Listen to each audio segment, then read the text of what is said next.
Right? Anambra is very much in the spotlight as we approach Saturday, right? Yeah. November 8th is the date, and INEC says it is fully prepared to begin at 8:30 a.m. I read that again, at 8:30 a.m. prompt. And the anticipation is clearly building as the hours tick down. I don't get it. Why did you have to say that twice? Like you doubt INEC? No, I don't doubt, but that they mean business. Okay. Well, the chairman of the Independent National Electoral Commission, Joash Amokweton, has practically been on a statewide inspection marathon, touring offices, checking materials, testing beavers, speaking with officials, all to make sure Saturday's polls start on time, run smoothly, and ends transparently. Indeed, his message is loud and clear. No excuses. This election must be done right. And it is not just INEC tightening things up. The entire security network has switched into full readiness. Yes, the police, army, DSS, NSCDC, customs, all sitting together, deploying personnel, mapping out flashpoints, coordinating patrols, and forming a strong, united front. In fact, a response team is on standby. And of course, the peace accord has been signed. Oh, yes. But as INEC keeps reminding everyone, it only works if candidates and supporters actually stick to it. And that's crucial because, this is a big election. More than 2.8 million registered voters, materials already dispatched, beavers configured, and more than 20,000 officials deployed across 5,718 polling units. And INEC insists this election must reflect the will of the people. So the stage is set for Saturday. The logistics are primed.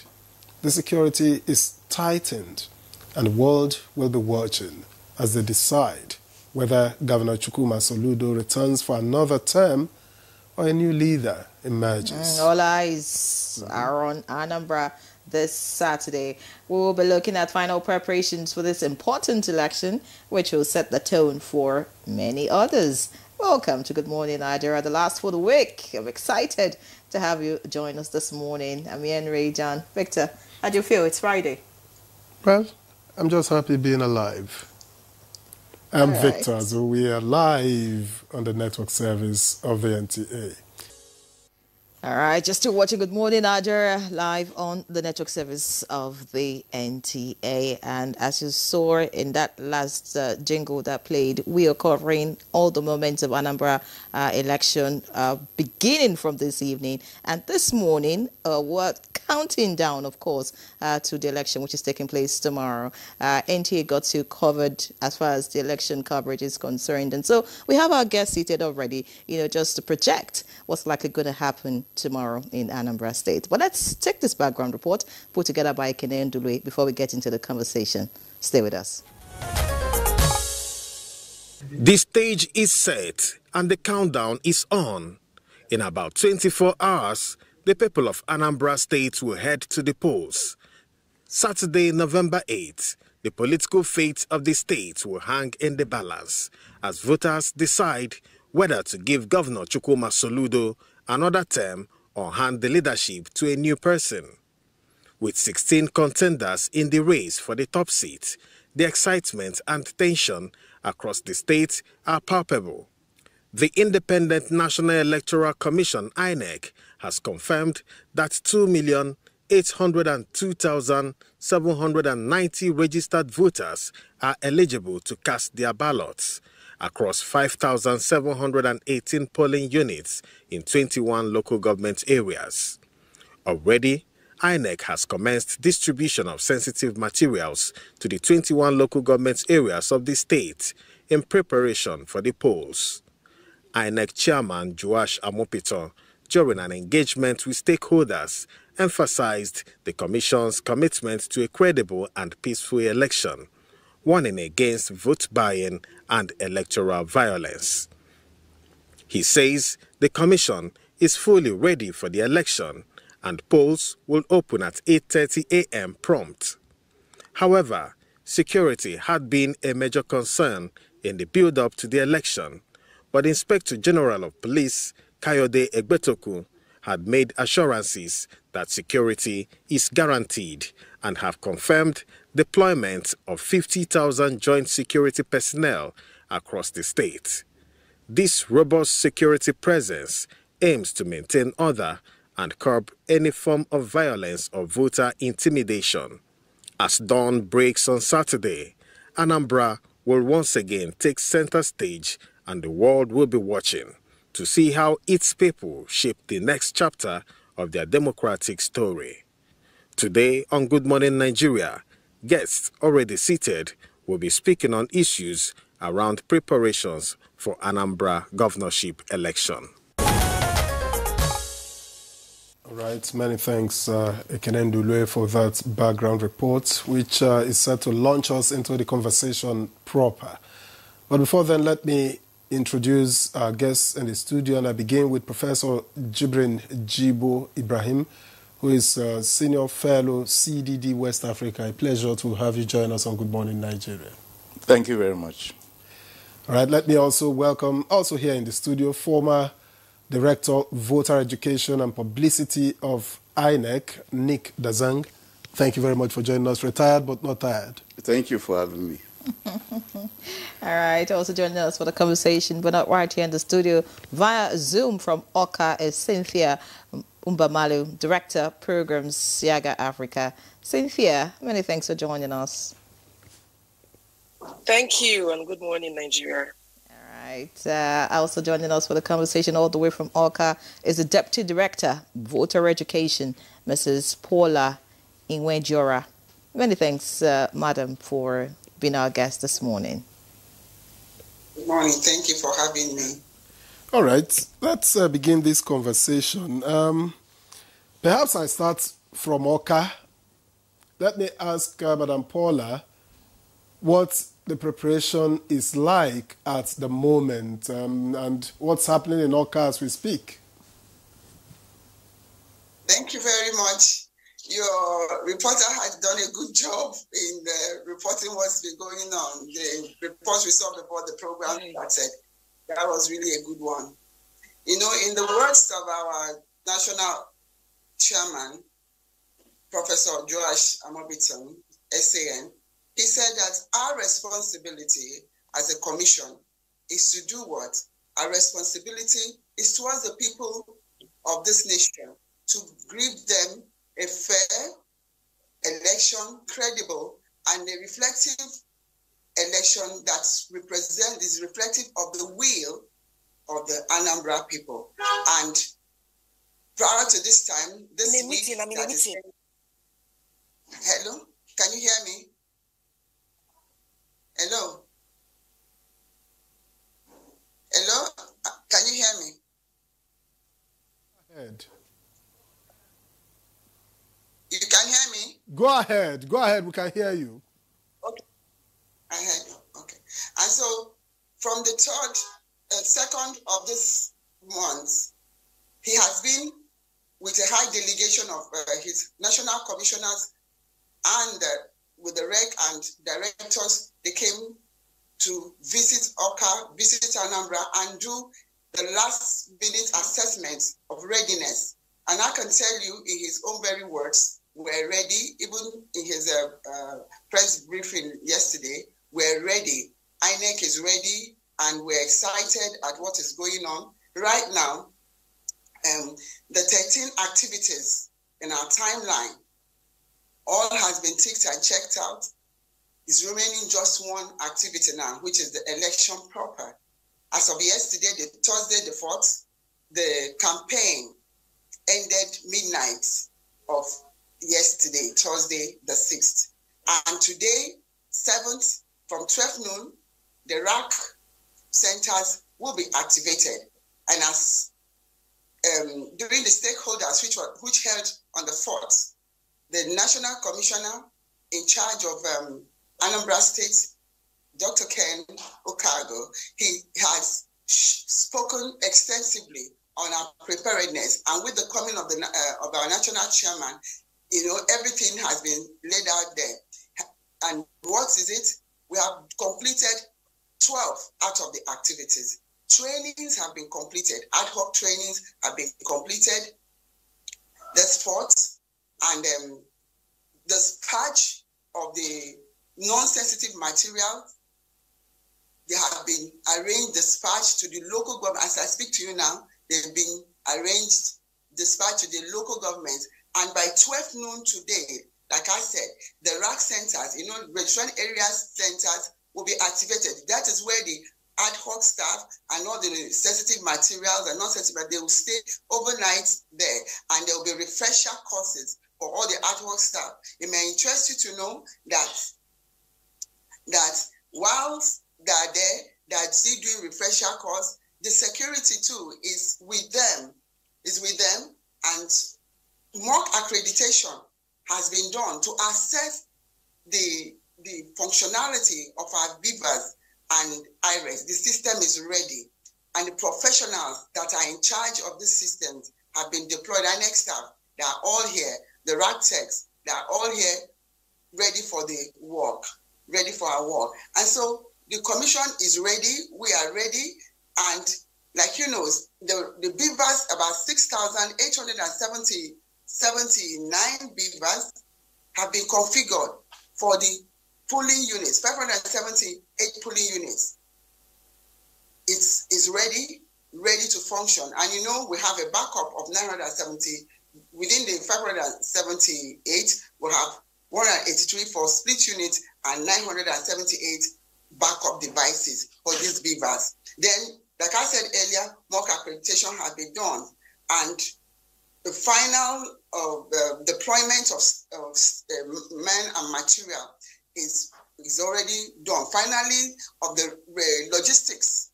On the 4th, when he was addressing the staff, the representatives of the National Union of Road Transport Workers, the agencies that were going to be used, he was there, the commissioner himself, Dr. Ukago, our national chairman, and all the 8 high-powered honorable commissioners that came on this trip. They were there on the table working it out. And so 3,000 vehicles are already deployed to the units. 6,520 motorcycles and 83 boats have been hired for this exercise. INEC is ready, and they are all posted across the 517 pools. Like I said, polling units. Like I said, today by 12, the registration area centers will be open, where the ad hoc staff will meet with their supervisors. And it will interest you to know that 4 honorable commissioners with 10 regs have been deployed, and they're on ground right now, to oversee what is going on. Yesterday, the non-sensitive materials have been received, and under the watchful eyes of parties, political parties, or relevant stakeholders, they were dispatched. And so every local government has gotten theirs, and they are all going to move to the RAC centers. And our Honorable National Commissioner, Professor Joash Amabitan's SAN, has told the staff there are no lapses. He doesn't want to hear it, and he's determined. He doesn't want to, because everything is set for them. Everything is set there. So when in the RAC center, he told them and reaffirmed, and he's firm about it. He has told them there will be consequences for lateness and reward for making it better, to be proactive about this, because we don't want to hear stories. We don't want to hear that some RACs are not open. 8:30, the police units open. So they depart from the RAC once it's 6 a.m., 7 a.m., they are there at the polling unit to open the pool for registrants to come in at 8:30, when the pools will open and people will go about their civic duties. So, like I said, the non-sensitive and sensitive materials are all done with. And then they've been painstakingly, tirelessly, since November last year, 2024, the commission under Dr. Ukego Kane, the resident electoral commissioner, Dr. Mrs. Elizabeth Agu, the staff and the commission, they've been working painstakingly, tirelessly to bring us to this point. 13 timeline, 12 have they done, waiting for tomorrow when the final of this program will be done. And excitingly, I will announce to you, you must have seen it, that 98.8% of the voters' card, because of the extension and assurance by the national chairman that there will be security, and that INEC will be on ground to do their bid and to give them a fair, free, credible election massively because of this extension of the picking of the voters' card. The registration, the registrants in this town in Oka is 2,802,790 registrants. But it will interest you to know that almost 2 million registrants have picked up the number has increased to 2,779,137 registrants. Why? Because of the assurance INEC has given them and the assurance INEC has given them and the readiness of INEC and the security readiness. So we are ready. And we're ready, but there's another information. There are 2 polling units that will not be activated in Newi North. Newi North, there are 2 polling units because there are 0 registrants. 0 registrants there. And so these 2 units will not be activated. So that's 5,720 polling units.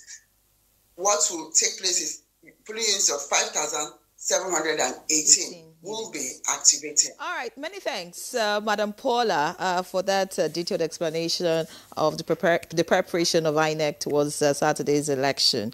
You did say that INEC is ready. You said it so many times, within the few minutes you spoke. And this is not the first time we're hearing that INEC is ready before an election. And we know, of course, some of the issues that play out. You took the question right out of my mouth when you said 2 polling units will not be having an election. I was just about to ask you that because I know in previous elections, some polling units did not actually, conduct an election. But speak to us about those that you have contracted, for logistics purpose, transportation of materials on election day, the transporters you have talked about. These are not INEC staff. In the past, INEC, there have been issues of, we were not paid, we didn't get this, that's why materials didn't move on time and all of that. What is in your agreement with the transporters who are expected to move your men and materials to polling units tomorrow?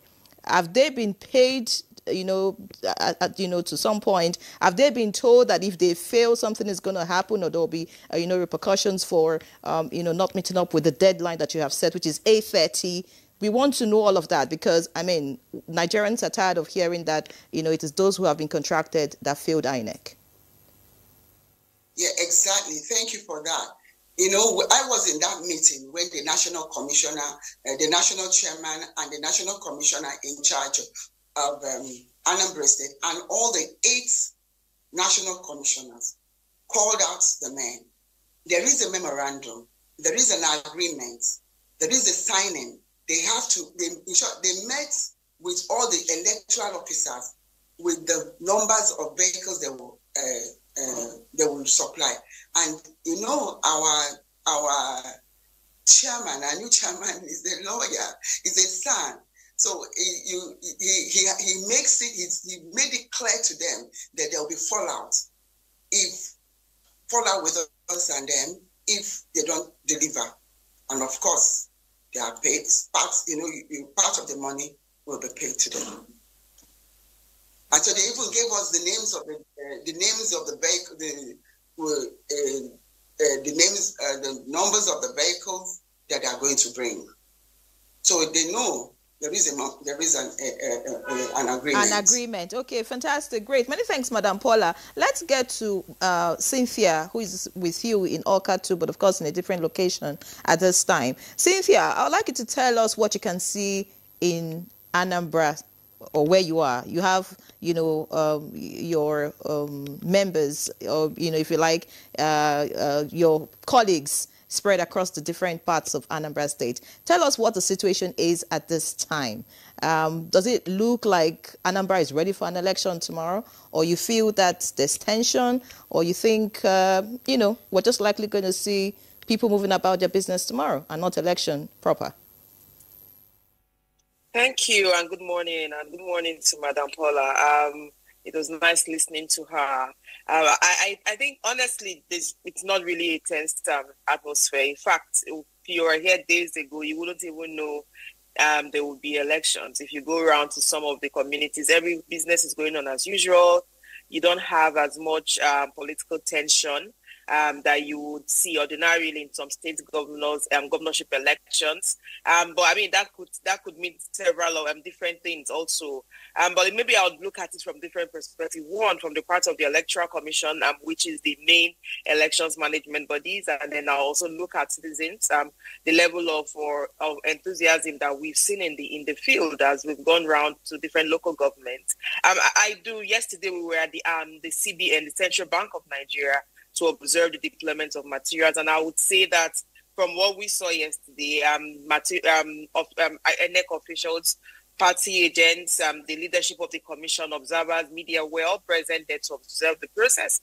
And at least as at yesterday, materials were put together, catalogued, and also movement to local governments began, because the movement, it goes to local government before delivery to racks by today, and then so that tomorrow mornings they will go to the polling in the racks at the registration area centers.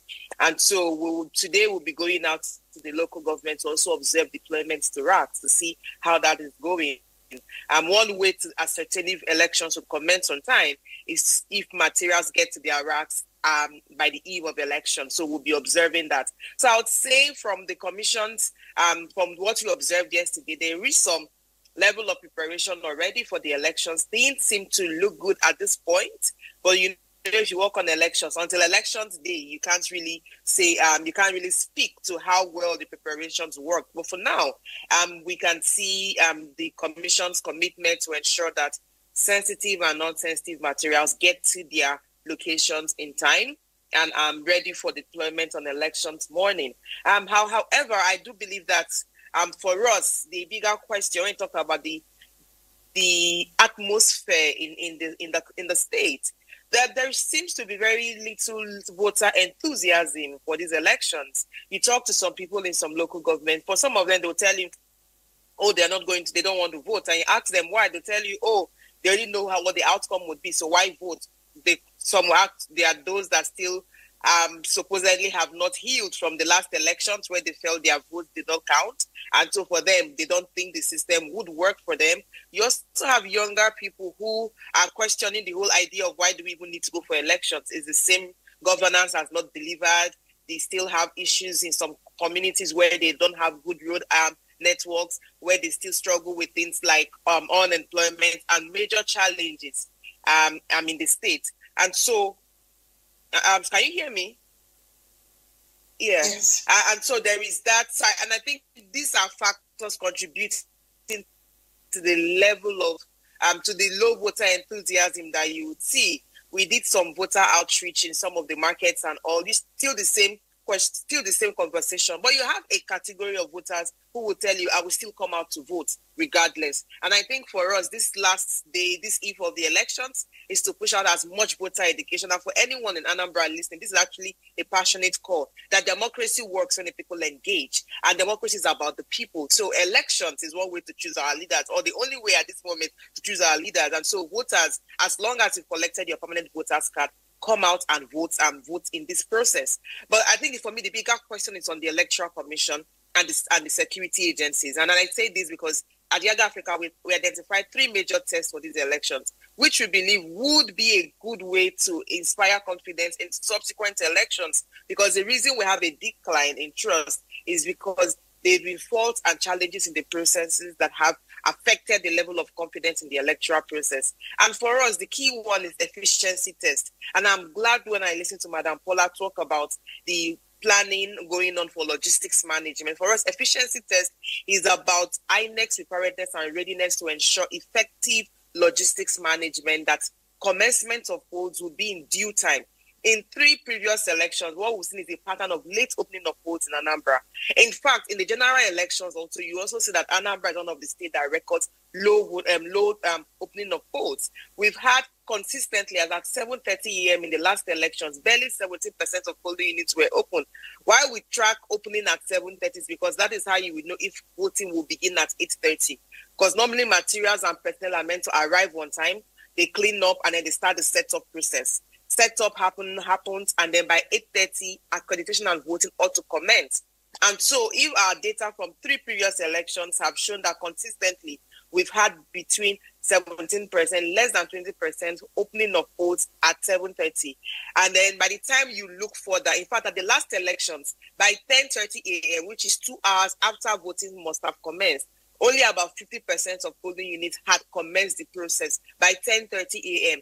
And locations like Anambra South Senatorial District, only 28% of the polling units had commenced the process by 10:30 a.m.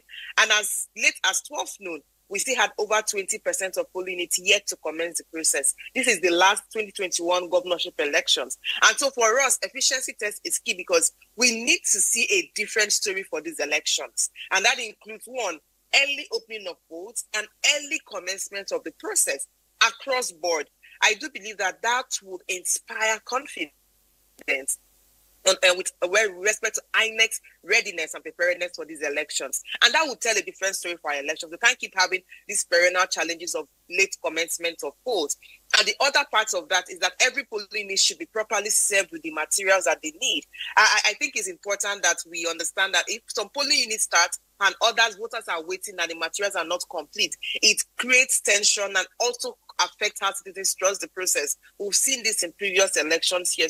So we're also hoping that this time around, the story will be different, that every polling unit, aside the 2 with 0 voters, every 5,718 polling units has the materials and personnel in time, and that materials are sufficient and adequately provided for. I'd also believe that INEC had said that this time around we would have sign language interpreters. That is a first. And I think it's commendable because I also know they've been doing this in partnership with South Africa. And we want to see that these sign language interpreters are actually present. We would want to see that because that is disability inclusion in its finest form.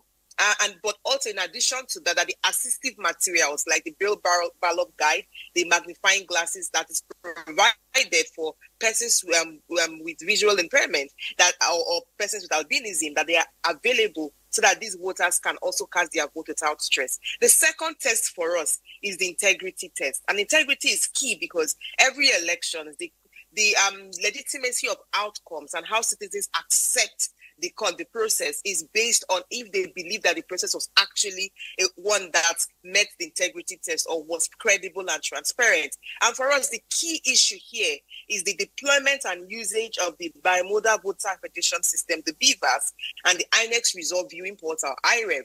That is because for the Electoral Act has made the BVAS mandatory, and so we cannot have polling units where the BVAS is not used. And with INEC has consistently deployed to every polling unit, BVAS to every polling unit. So we've seen this, there's a pattern to that. But the challenge, sometimes is the usage. And so I'm glad we have deployment and we have BVAS in reserve, but INEC must insist on their personnel deployed in the field, regardless of what community people say. Some people will say, oh, the community said we don't want BVAS, so we did not use that. We had some of those allegations in the last by-elections.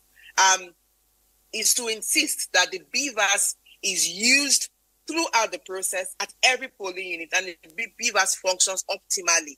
That for us is key because the electorate has said if the BVAS is not used, the result for that polling unit would be cancelled. And so it's to create that awareness to all personnel that at the setup, this announcement is made on the importance of the BVAS, and voters are informed that if this is not used, your vote is wasted. because is not supposed to be collated. And so that is one big issue for us, that the BVAS is used efficiently. But the second part is that the results are uploaded on the result viewing portal.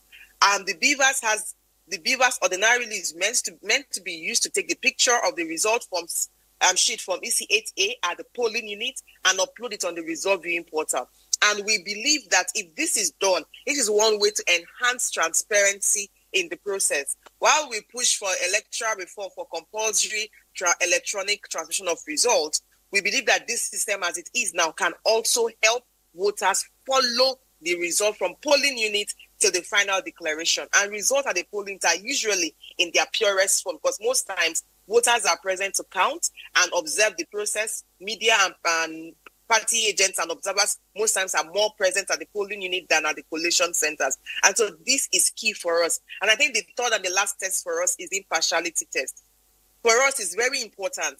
And I think for a lot of Nigerians, for voters in Anambra, they want to see an INEC whose personnel at every level are non-partisan, they are impartial and professional. But on the bigger hand, it is security agencies, because it's not just about INEC.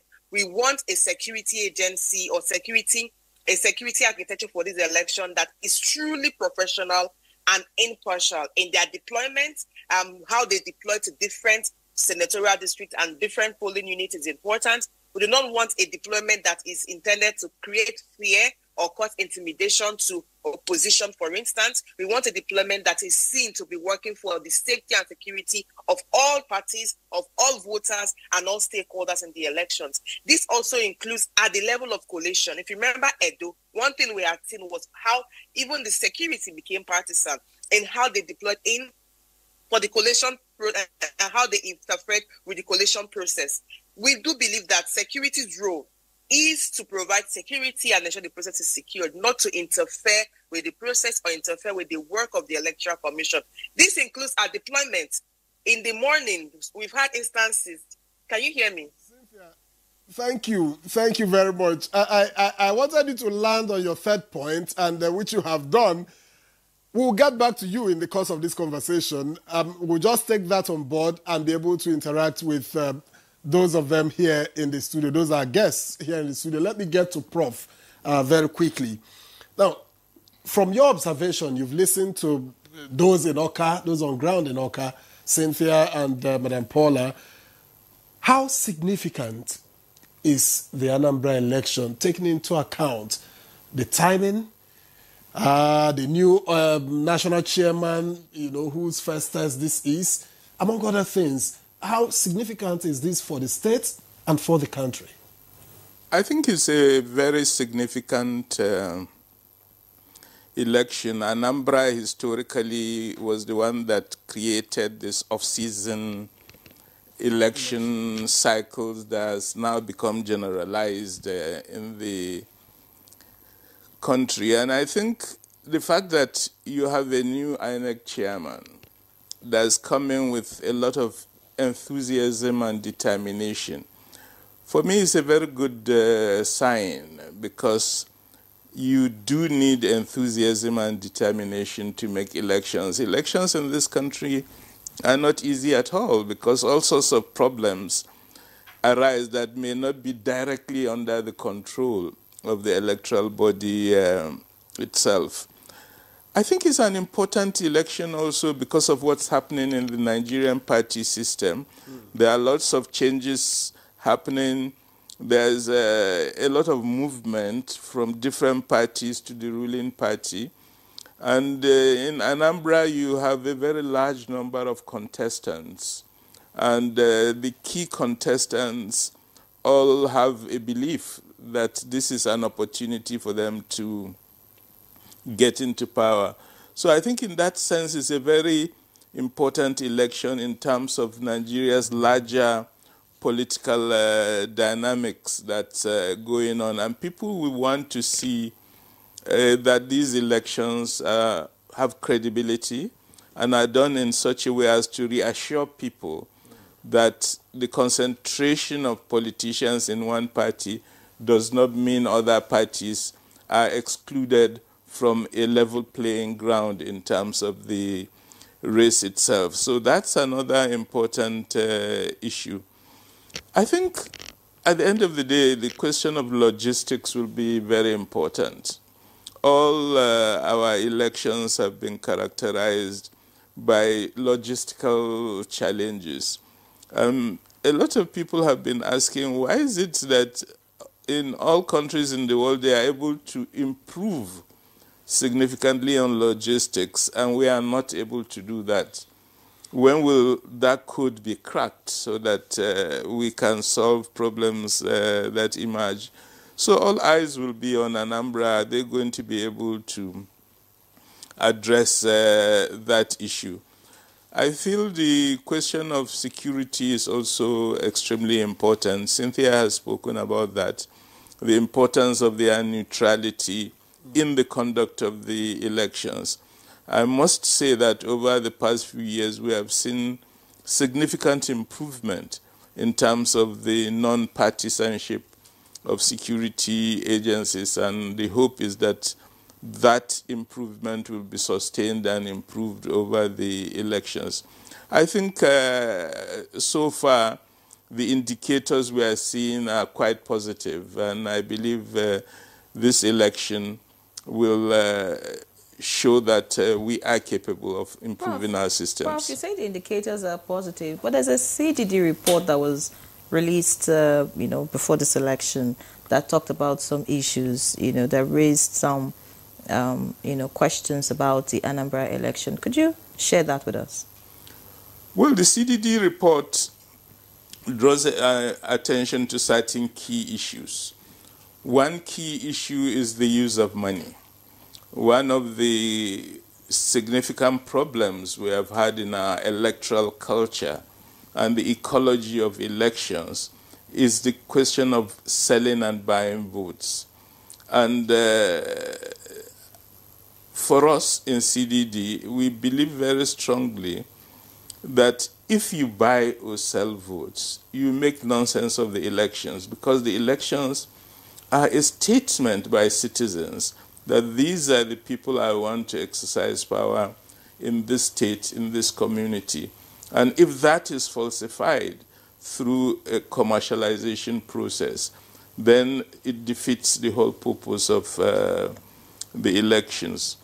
The second issue we identified in the CDD report is the role of social media and the way in which a lot of possible conflict generation themes are emerging in terms of the campaigns and what's being said. This is a state that we know have certain divides, the ethnic divide, the religious divide and all that. And it's important that we do not push our divides to create a significant problem. The third issue identified is that of sports where there is a tradition of violence and where there are concerns that thuggery and violence will come in to mar the elections. And these are issues of concern for us. The fourth issue we raised, which has already been raised, is that of the security agencies and their neutrality. So these are issues of concerns. There is, of course, the other political issues, the fact that you have an incumbent governor who is not from the ruling party. How will that play out in the current context of Nigerian politics? So these are some of the key issues we identified. But I think our assessment is that on the whole, the preparations that have been done, the assurances that have been given, all point to a situation in which our concerns may be assuaged. All right. Thank you very much, Prof. Let me get to Nick Dazan. Thank you very much for your patience. We have saved the best for the last because you are a former insider. If you were still in service, you'd probably be in Anambra. And I'm asking, having heard from the INEC official in Oka, from Cynthia, who is also in Oka, and then from Prof, Where do you see gaps? Where do you see lapses based on experience? Well, let me start by saying that I think comparatively, given what has happened in Anambra State, the last two election cycles, 2021, 2017, comparatively, I think we have cause to be optimistic in terms of security. You recall that in 2017, IPOP particularly ran certain hate campaigns. It mobilized people on a door-to-door basis to dissuade voters from coming out to vote. And then in 2021, there was an escalation. And by May in 2021, INEC offices in Enugu, Anambra, and Imo were attacked. In fact, the INEC office in Oka was attacked. 50% of the materials meant for the election were burnt. The collation center itself for the election was burnt. 376 sets of generators were burnt. And at one point, you know, even the commission had to seek the intervention of the president outside of the National Security Advisor. And 2 or 3 days to the election, there were rumors that even the chairman of the commission and his aides had been abducted. They had to now snap pictures and upload them on social media to assure people. And because of the chaos, let me say chaos in Anambra, almost all the ad hoc staff that had been trained to conduct the election fled. INEC now had to fall back on a vestige that was courageous to remain on its staff. And there were, of course, logistics challenges. And I can see the same gap, you know, replicating itself, not in terms of security, but in terms of logistics. Because I've always said that it is not enough that INEC has entered an agreement or forged an MOU with the Nigerian Union of Road Transport Workers and NATO. The issue is that there is always no consequences for non-delivery by these transport workers. And their perception of election is not that of a national assignment for which they should bring to bear commitment. So unless there is consequence for not turning up, or turning up with vehicles that are completely decrepit, before the election they will come, they will assemble vehicles, and on election day, they will substitute these vehicles with vehicles that cannot move from area 10 to area 11. And meanwhile, there are polling units that are far-flung. And in the case of Anambra, for example, even though in terms of landmass, it is half of, let's say, Borgu local government, which is 11,000 plus square meters, or Mashegu local government, which is also 11 plus 1,000 square kilometers.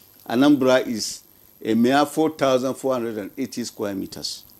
But 7 of the local governments are riverine. So it's challenging. Thankfully, what the Commission has done is to increase the number of super racks to 100. And then you now have just, 41 racks. So all in all, you have 141. Now, the advantage of having super racks is that you have a cluster of racks put together. You bring the staff, they are embedded with the security personnel, INEC personnel, the ad hoc staff, and then they move in the small hours of the morning to the polling units. But the issue is that most of the time, when INEC staff are embedded with the ad hoc staff, and they even train them overnight in preparation, they remind them, about the process. They do refresher training in the course of the night, so that in the small hours of the morning, they now go prepared. Sometimes the security men will not be there to escort the personnel. Sometimes the vehicles that are meant to carry the staff to the polling units are not available. And without the vehicles, without the security men, they can move. You cannot move. In fact, the law says that you cannot move to the polling unit without being escorted. So this challenge, these two challenges still remain with the commission. And from my own experience in INEC, the issue has never been with INEC staff. It has never been. In terms of moving from the super racks, from the racks to the polling units, the issue has always been with that of the security personnel conducting parades on election day or not being ready to move. But is there a way out? Because INEC will always rely on partners. Yes. For security, you will rely on security agencies. For logistics, you will rely on those who bring the vehicles. Yeah, for many other reasons. So the partners to behave professionally and with a high sense of responsibility. In 2009, in the same Anambra state, we had a situation where by 10 o'clock in the morning, none of our staff left the wards, for the polling unit because the police said they had not been paid. Meanwhile, their money had been remitted to them. But the police on the ground, the foot soldiers, said they had not received their payment. And therefore, they cannot escort anyone. And like I said, by law, you cannot move without security provisioning. So the thing to do, and I've had the INEC chairman who has just parachuted and has hit the ground running, threatening measures. And I read it and I was amused because perhaps because he's new, he does not know all these complexities and nuances. He can be excused. But the real issue is not, for me, INEC staff. But these service providers and the security agencies. And that is at the level of even leaving the racks. And then, of course, like what we have seen, especially in Edo, at the collation level, the security people comporting themselves professionally, not inserting themselves into the process and trying to determine the winner at the end of the day. So these are issues that need to be addressed, and they need, you need all sorts of savvy diplomacy. And in the case of the service providers, let me say coercion. There should be consequences for someone who is paid to do something and he fails to do it. So who should lead the charge? INEC should. The buck stops on INEC's table. I've always said it. The buck stops on INEC's table. You must summon the will to do the right thing. All right, many thanks, Mr. Dazang. Just to let our viewers know that they can send in their comments or questions. The number is on the screen. I'd like to get back to Prof now because I understand that you'll be leaving us shortly. So, let's stay with you for the few minutes that you'll be with us. A lot of issues have been raised, but another issue with Anambra election has been voter apathy in the past elections. In the last election, just about 10% of the registered voters actually came out to vote, and that's very low. Speak to us about that. Do you think that we're going to see something different play out tomorrow? Has anything changed, really, that would make people... I mean, Cynthia mentioned it when she was speaking. She was like, residents are not really enthusiastic about the election. Do you think that we're going to see something different on election day? And how can we deal with this issue of voter apathy? Voter apathy is a very serious problem. It's been growing over the years, and voter apathy is an indication of citizens' concerns with the integrity of elections. I think there are certain elements in our electoral practices that seriously concern voters. And at the end, it's a very simple question that voters ask: will my vote count? If a voter believes their vote will not count, then they are not motivated to go out and vote. It doesn't mean that if the voter believes their vote won't count, that the voter is right. Maybe there is a false assumption that that vote won't count. But that belief of the voter that what I put in the voting box would be counted and will determine outcomes is extremely important. And I think this is where somehow our own voter education and civic education has not been as effective as it could be. But voters are also intelligent people. If they, in their numbers, start saying or start believing that their votes wouldn't count, it must be that they have seen certain things happen in certain elections that convince them that the integrity of the process is questionable. I feel correcting this issue, it's a medium-term strategy is necessary.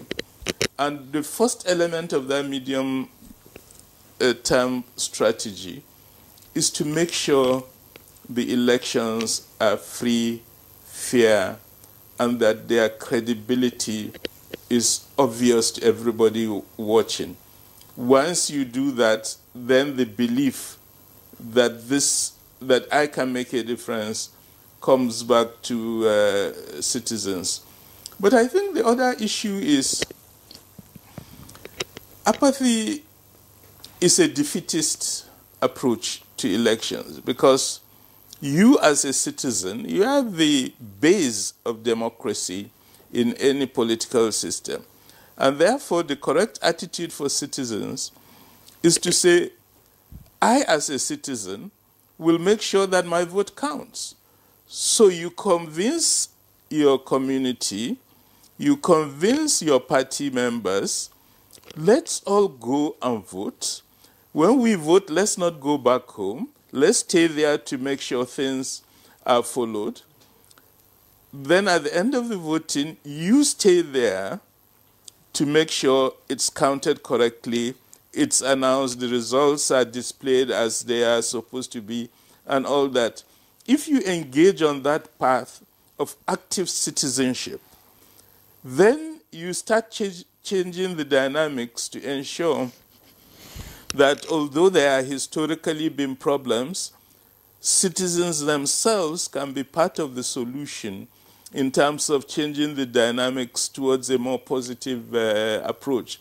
And I think this whole notion of mandate protection, that there's a sense in which if the people all come out very clearly and say things must be done right, even if the political class is corrupt, they are going to think twice, because it means there could be consequences for them, there could be consequences for their ability to govern if this difference between the position of the people and the position of the elements organizing the elections are too divergent.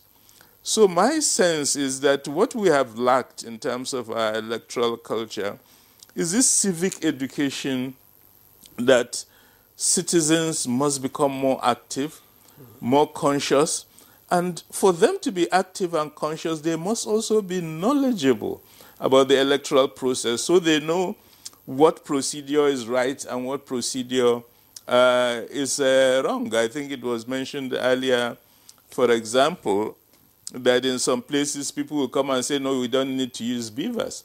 But this is a legal obligation. It has to be used.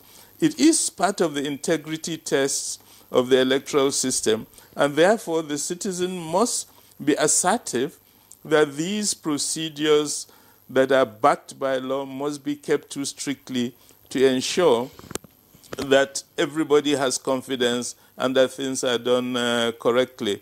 So I think it's a big challenge that we are facing, but that I do believe if we take a more focused approach in terms of our civic education, we can begin to address in the medium term the question of voter apathy. Earlier, when you spoke about the CDD report, you talked about money being a factor, vote buying, vote selling and all of that. How can that be handled? Because we've seen it take different shapes, different forms. It is evolving, right? It used to be when you vote, you show that you have voted. These days, I hear they find ways to do it electronically. And for Anambra, we hear that some candidates have even said before the election, there'll be a prize, towards, or if you like, polling units who vote him or vote his party. So how can we deal with that issue, vote buying? Well, I think the first issue about vote buying is that it's an illegal act, and both the giver and the receiver are guilty of criminal activity, and that knowledge should be spread around.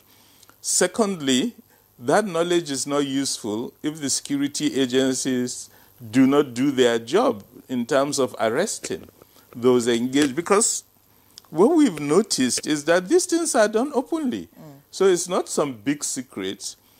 If, therefore, you have security agencies deployed and illegal acts are going on and they do nothing, then it becomes a real problem, because it means they are not rising up to their own responsibility.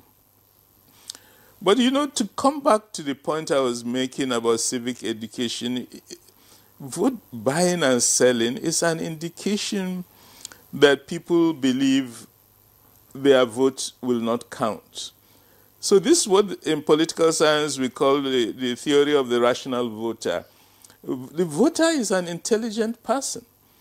So if the voter calculates that their vote will count, then they are motivated to go and vote because they know there will be positive outcomes in terms of improved governance if the party and the candidate they think would improve things were to win, and they know that in that community that candidate is likely to win. So the motivation, therefore, is to go out, exercise their civic responsibility and vote. If, however, they have the belief that their vote won't count, then you make the calculation, well, if my vote won't count anyway, and somebody is offering me 2,000 naira or 5,000, the voter knows that that's just a meal for one day, so it's not solving their problems.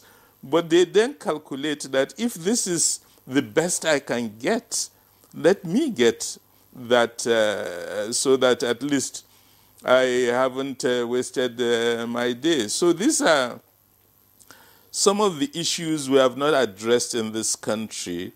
What are the calculations citizens or voters make, and what are the actions we need to take to create confidence and the assurance that the process is being conducted correctly, and that therefore people should feel confident enough to say, I'm ready to spend this Saturday spending 3 hours or 8 hours or whatever to exercise my mandate, so that the governance in my state would be better for we, the citizens.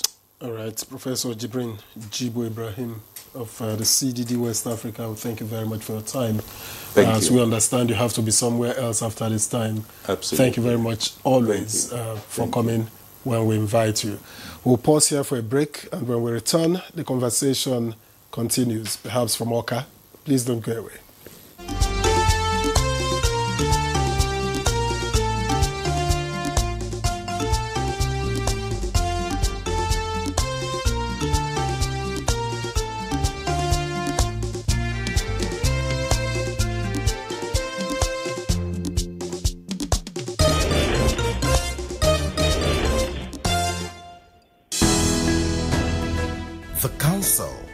Fathers. My advice to these young people is please do not take us back to those harrowing days.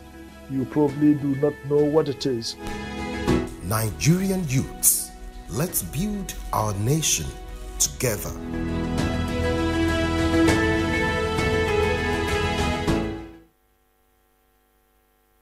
Are you ready? Join us on Reshaping Democracy, a groundbreaking program on the network service of the NTA, where citizens get the chance to ask ministers, heads of ministerial departments, agencies, and other top government officials questions on their performance and delivery of mandates. With no sector of limits, conversations build around bridging communication gaps for feedback and effect as our guests engage with the people they serve. How does ND foster partnerships with organizations, government agencies, NGOs, among others? As our leaders give account to citizens' inquiries on good governance, tune in to Reshaping Democracy, a creative concept coming up every Tuesday evening at 10:05 p.m. This is Reshaping Democracy.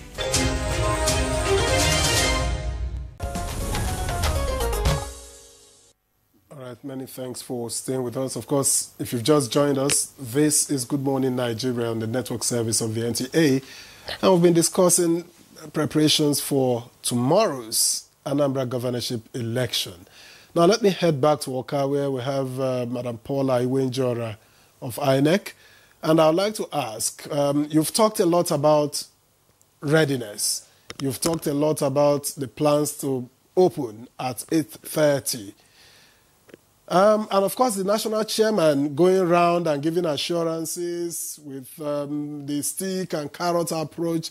But I ask, what are the guarantees, seeing that INEC relies on partners and vendors for a large part of its functionality?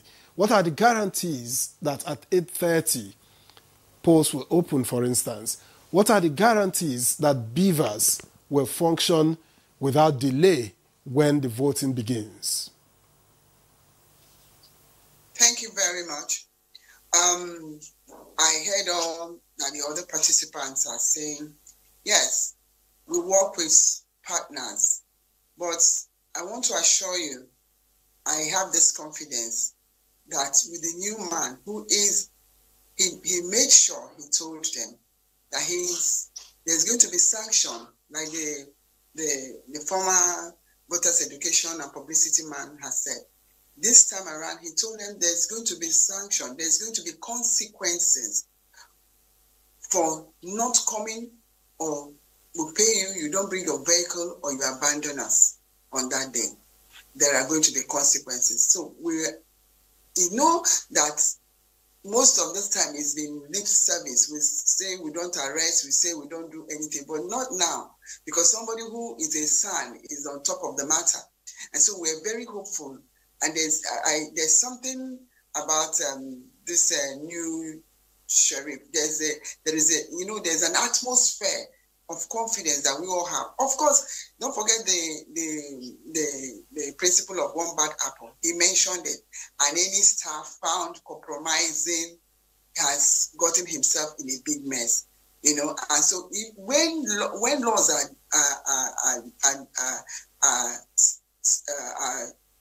are not kept, there are no consequences to it, people go on in impunity. So he's determined to clean up this image of INEC. And like one of the participants has said, voter apathy really in Anambra State, you know what has been the story here. So it's not really INEC per se, the community, the violence in the community has also propelled it. So I want to believe, that even the beavers, now for the first time, the staff of INEC, for the first time, are seeing, is on the news that if you are not attending, if you don't come out, you have consequences to this. So I don't believe when they heard that, with all the training that we have had, and then somebody will come and mess up the work that has taken the national commissioner and the REC and the commission 1 year to go. It's a new dawn. I want to say to you, it's a new dawn completely. It's a new dawn.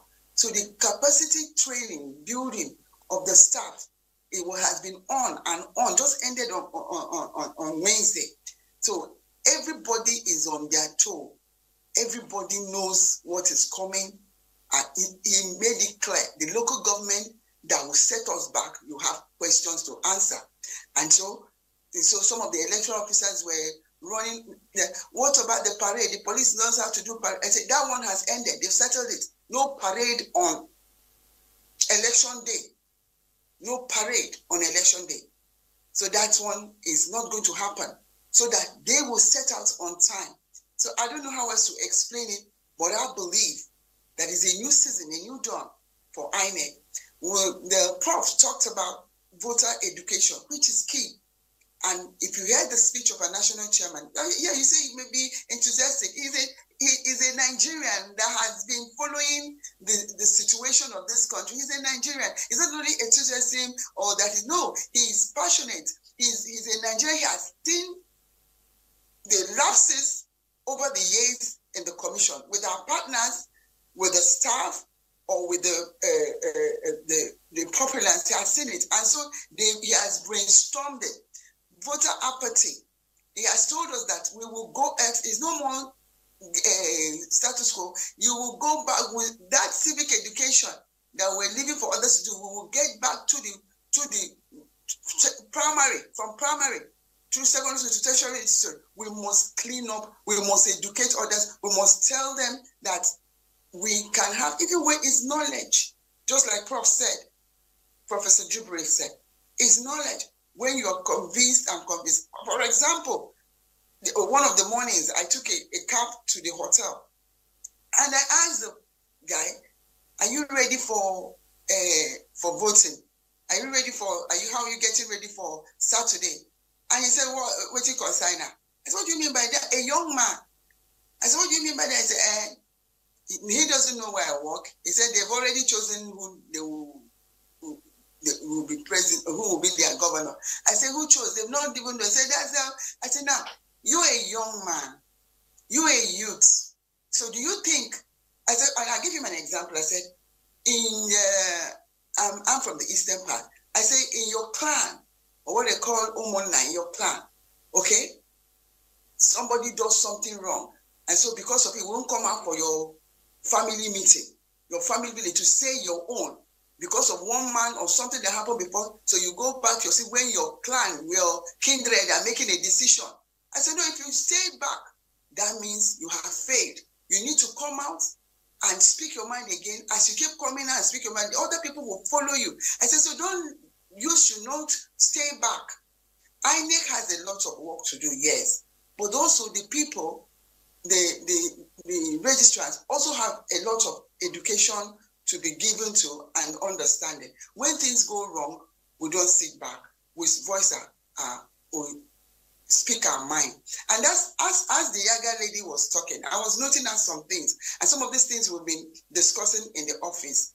We'll be discussing how to move to do it so that the registrants will believe on our integrity.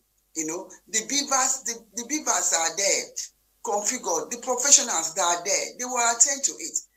They will attend to it. When I say they will attend to it, I know they will attend to it. So I don't know what else to say, but I'm just assuring you, I believe in the system. I believe it's going to work right now. It's going to work this season. I truly believe. Thank you, Madam Paula, for all that you have said. And I think that's everything functioning tomorrow goes beyond belief. It's about doing the needful and ensuring that, everything actually works. You talked about, beavers and all of that. The ad hoc staff, have they been properly trained, to carry out their roles tomorrow? That's also another big question, because we've seen cases where, some of this ad hoc staff don't know what to do. Anyways, let's get to Cynthia as we begin to round up the conversation. Cynthia, you talked about security, and a lot of people are raising, concerns about, the security situation in Anambra. Well, some say not like in previous election. At the moment, the police says about 55,000 personnel have been deployed. The NSCDC has also deployed a number, and of course, other security agencies will be on ground. But do you think that the Agune Chamber security outfit, would interfere, with this process in any way? What have you seen? What is on ground at the moment? Well, thank you so much for this question in particular, because, there's been lots of concerns around the operations of the vigilante outfits, especially in some of the activities. Sometimes there's been reports of harassment and intimidation. However, the IG, Inspector General of Police, during the stakeholders meeting, had stated that the police is in charge of election security and that they would be working with sister security agencies and not the vigilante outfit, the Agune Chamber or Udogachi in the state. And so they do not have a role in the elections. The police they've also, in this week, there's been a lot of commitment from the police that they remain the lead election security agency when it comes to election security, and that the vigilantes, so the Udogachi, Agune Chamber, that they wouldn't be part of the elections process, and we want to see that play out. In fact, part of our Yaga Africa's recommendations from our statement yesterday was that from today, 24 hours the elections, the structures of the vigilantes, because most times they have like checkpoints on the road and where they set up, should be dismantled so that the security outfit present in the state would take charge of the process. The police said 45,000. I know NNCDC and the other sister agencies will be present. Also, there's the military will be providing support for the on the roads where they provide security, and I know the Navy and the armed forces would also have their own support. INEC has ruled already that they'll be working with these agencies, and the Electoral Commission is clear that the 8 security agencies they recognize for elections is police and the other federal security agencies present, and not the vigilante operatives. So this is a call for the police to ensure that this is what is implemented, because we need to inspire, or we need a security deployment that inspires confidence in the process. But I wanted to say something about the civic and voter education, and I really appreciate Madam Paula's enthusiasm and passion. Just listening to her, I'm inspired, and I'm hoping that tomorrow this story, when we talk on NTA, the stories, the hope and aspiration is what we'll see reflected. But I do believe that our civic education must go beyond just the voting process. As a people, both civil society, media, government agencies, and anyone, that we begin to talk to Nigerians about the importance of democracy, that democracy is a real and apparent system that the people build and support. The democracies we celebrate in other parts of the world were built by the people. Though no aliens came to do that. It's citizens that show up and fight for their system.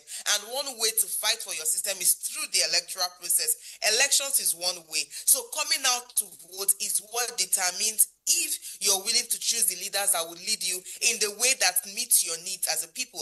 And this is a passionate call to the people of Anambra and the Anambra that this election is for you.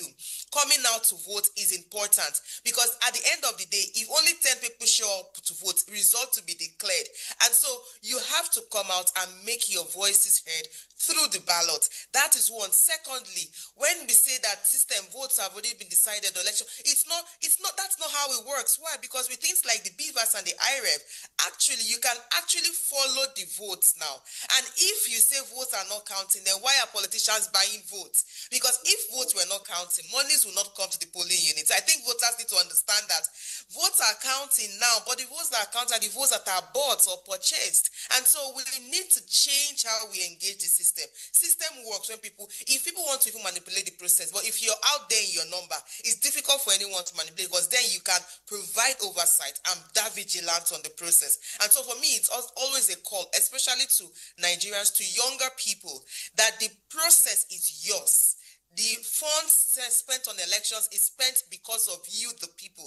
And so you need to come out in your numbers and vote, because it is difficult to manipulate elections when you turn out in your numbers. When there are lower turnouts is when things can happen. But when you come out in mass, it makes it difficult for anyone to even want to interfere with the process. I always want to give an example with one community in Edo where there were thugs that came out, but because of the number of voters there, they chased these thugs. Even the INEC officials were laughing. Because there are sometimes you would come out and you see the number when two people want to come and interfere, when they see the number of voters willing to protect their votes, they can't create those kind of mayhem. And I want Nigerians, especially people in Anambra State, registered voters, their PVCs, understand that you need to show to cast your vote. The system works when you make after election at the polls. Democracy is everything outside them. Cynthia, for your input. Let's get to Nick Dezang now. I mean, so much has been said. That's what always happens. I mean, before the election, we get to talk and all of that. But maybe before I ask the question that I want to ask, let's quickly take some of the comments that we have from our viewers. This one says, good morning, Nigeria. Integrity of all stakeholders in this process should be key to achieving satisfactory result. The logistics units, police, etc. are relevant tools to ensuring that INEC staffers deliver required outcomes. This one says, greetings to you all at NTA. Anambra governorship election is a big test for the new INEC chairman. There must be free, fair and credible election tomorrow. There must be no violence at all, and politicians should caution their followers. Let people vote count. God bless Nigeria. Engineer Idris Adeniro sent that one. This one says, one fact that should be looked closely at to avert reoccurrence is the low voter turnout in Anambra State governorship elections. Historically, voter turnout has been alarmingly low, with only 10.2% in 2021, 20.10% in 2017, and 25.5% in 2013. This trend is concerning and may indicate voter apathy, lack of trust in the electoral process, or ineffective voter mobilization. Addressing this issue is crucial to ensuring a more representative and credible election outcome. Another one says, I appreciate Nick Dezang for being honest and sincere with election challenge. From experience, the paramilitary agencies are not paid their election duty allowance. The management always tell personnel that INEC will pay officers at the various duty posts, which is the polling units. Can Mr. Dezang tell us who is responsible for the payment of security personnel? Because most paramilitary officers who served during the 2023 general elections are yet to be paid their allowances till date. All right. This one says, well, didn't send a name. I don't know if the INEC official with us can respond. It says, I need a polling unit in my village. Nwachi village in Anambra State. There is no polling unit there. Okay. So maybe Nick Dezang, you want to respond. Victor will read some of his messages, but maybe you quickly respond to some of the comments that have been made so far, as we round off, maybe as fast as possible. Which specifically, because there are many. Let me say, in terms of voter turnout, it was not always like this in Anambra, because in 2007, for example, the voter turnout was 68%. So, but we have seen a sharp decline since 2007 to 10% in 2021. And one of the reasons for which we had this low voter turnout was the security situation. But in addition to the security situation, and from my interactions and the elections I was involved in Anambra, going back to that period, is that I think there is this feeling out there, particularly the last time I was there in 2021, which is that government does not seem to impact on the citizens. They don't feel, they don't get the dividends of democracy. And Anambra had been a largely commercial state. Of course, they have other attributes, but they are business people. So on that day, they just see it as a day to relax, to flex. So we need, like Cynthia has said, we need to really re-engage with voters. We need to re-engage with Nigerians. We need to make them believe, first of all, that their votes will count.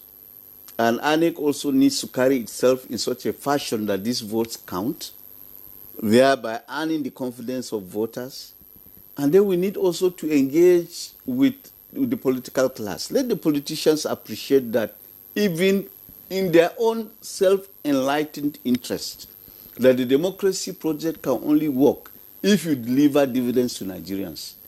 There is therefore a correlation, there is a relationship between democracy and good governance. If you don't deliver good governance, people will not be incentivized to come out and vote. And by, people should not forget that there can be consequences that are also negative to people who perpetrate this. And we have seen these consequences in other jurisdictions. So to avert some of these things, we need to address ourselves and say, look, we need to address these concerns. We need to play our parts. The Commission needs to play its own part. The political class needs to play its own part. And we also need to continue to educate Nigerians to appreciate the need for them to exercise their franchise. And for them to also appreciate that when you sell your vote, you are indirectly saying that you cannot hold whoever is governing you to account. And he will be entitled to assume that he has already bought your vote, he does not have to account to you. So these are the dangers, and we need to engage with Nigerians, particularly the youth, who are despairing. They will go to school, at the end of the day, there will be no jobs for them. So, you know, there's this despair out there. And we need all of us to really work hard and address this. Are there last-minute steps that INEC must take ahead of tomorrow's election in Anambra, from your experience? Well, the thing to do is to keep INEC to keep its eye on the ball. You know, to make sure that these processes that it has initiated, and these processes are well known, that they go according to plan. You know, if the staff, the personnel are supposed to depart the wards at a particular time, they should do so.